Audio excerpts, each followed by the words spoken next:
हिमाचल में कांग्रेस सरकार का करीब 3 महीने का कार्यकाल पूरा हो चुका है। इन 3 महीनों में विपक्ष की तैयारियों का असर अब सड़कों पर दिखने लगा है। अपने पूरे दमखम के साथ बीजेपी सड़कों पर उतरी है और सरकार को घेरने की हर मुमकिन कोशिश कर रही है। पार्टी के दिग्गज नेता आक्रोश रैली के जरिए फिर लोगों के बीच में पहुंचे हैं और जनता के बीच सरकार के फैसलों को चुनौती दे रहे हैं। ऊना में आयोजित रैली में पहुंचे पूर्व मुख्यमंत्री प्रेम कुमार धूमल भी सरकार पर गरजते दिखे और लोगों से पूछ ही लिया कि सरकार के वादे पूरे हुए हैं क्या। सरकार को बने अभी 3 महीने हुए और 3 महीने में ही अगर सारे प्रदेश में जन आक्रोश रैली सरकार के खिलाफ हो रही हो तो अंदाजा लगाया जा सकता है सरकार कैसा काम कर रही है। और जो वायदा था वो क्या था? पहली कैबिनेट में 5 लाख नौकरियां क्रिएट हो जाएंगी, दीवारों में लिखा हुआ सारे प्रदेश में।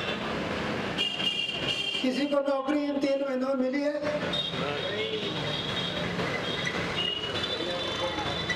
1500 रुपए की बात कमर साहब करके गए। कुछ कैंडिडेट्स मेरे पास आए, कहने लगे सर हमारे तो चुनाव क्षेत्र में चुनाव के दिनों में 1500 रुपए वैसे उनके खाते में डाल दिए महिलाओं के, और जिसके खाते में 1500 आ गए वो प्रचार करती फिरी, मेरे तो 1500 आ गए, एक बारी आ गए मुड़ के नहीं आने। अब जरा बिलासपुर में आक्रोश रैली का नजारा देखिए, जहां नेता प्रतिपक्ष ने सरकार की संस्थाओं को बंद करने के फैसले पर मजाकिया अंदाज में तंज कसा और कहा कि सरकार लोकप्रिय नहीं, लोकप्रिय सरकार है। सीमेंट के दस्ते पर ताला लग गया सरकार बनने के बाद। 2 महीने तक ताला, 2 महीने से ज्यादा समय तक ताला लगा रहा वहां पर। अभी तक भी इश्यू सेटल नहीं है फाइनली, लेकिन अभी एक प्रयास किया है उस दिशा में, लेकिन हमारी सरकार के दौरान तो किसी इंडस्ट्री में ताला लगा नहीं। तो सब जगह ये तालेबंदी की एक ये दौर चला हुआ है जो कांग्रेस पार्टी की बनी है। तो जो एक माहौल हम देख रहे हैं कि इतनी तेजी से उसका लोकप्रियता का ग्राफ गिरा है, और निश्चित रूप से इस बात को लेकर के मैं जैसे सोशल मीडिया में आज मैं देख रहा था, लोकप्रिय नहीं लोकप्रिय सरकार हो गई। सोलन में आक्रोश रैली की कमान बीजेपी प्रदेश अध्यक्ष सुरेश कश्यप ने संभाली और कार्यकर्ताओं का हुजूम शहर के मॉल रोड इकट्ठा होने के बाद पीडब्ल्यूडी रेस्ट हाउस से ओल्ड डीसी ऑफिस तक पहुंचा। इस दौरान कार्यकर्ताओं की नारेबाजी जोरों पर रही। कार्यकर्ताओं के जोश के साथ बीजेपी प्रदेश अध्यक्ष के सवाल भी हावी रहे। बीजेपी अध्यक्ष ने सरकार पर लोगों के हितों से खिलवाड़ करने का आरोप लगाया। इन्होंने जो जनता के डिमांड के ऊपर बहुत सारे आईपीएच के, इलेक्ट्रिसिटी के, पीडब्ल्यूडी के संस्थान खुले थे, उनको भी बंद करने का काम कर दिया। तो उन्होंने तहसीलें बंद कर दी, इन्होंने उपसीलें बंद कर दी।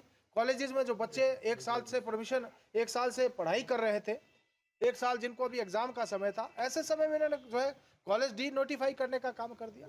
अर्थात ये सरकार जो है डी नोटिफाई की सरकार है, ये सुख की सरकार नहीं है, जनता को दुख देने वाली सरकार है। ये जो है जनता के ऊपर सत्ता में आते ही इन्होंने दुख देने का काम किया है। और मैं समझता हूं ऐसी सरकार जो कि बिना नीति के आगे बढ़ रही है, और इनकी नीति भी जो है स्पष्ट नहीं है, उनकी नीयत भी स्पष्ट नहीं है, उसी के खिलाफ जो है हम जन आक्रोश रैली निकालें। सुरेश कश्यप के साथ भाजपा सह प्रभारी संजय टंडन भी सरकार पर हमलावर दिखे और जन प्रहरी योजना को बंद करने के फैसले को गलत बताया।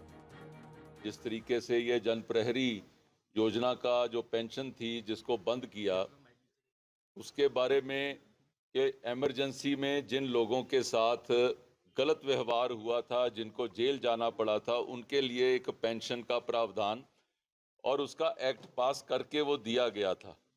आज उसको बंद करके कांग्रेस ने अपनी वही नीति दोहराई है कि वो आज भी इमरजेंसी को वो सही मानते हैं। आज उन्होंने ये करके दिखाया है इसको बंद करने। ये आक्रोश, ये आक्रामकता सरकार के फैसलों पर असर डालेगी या नहीं, ये कह पाना मुश्किल है, लेकिन कोशिशों में जनता से नजदीकी के साथ नए लक्ष्य की तैयारी साफ दिख रही है। सूर्य समाचार के लिए ब्यूरो रिपोर्ट।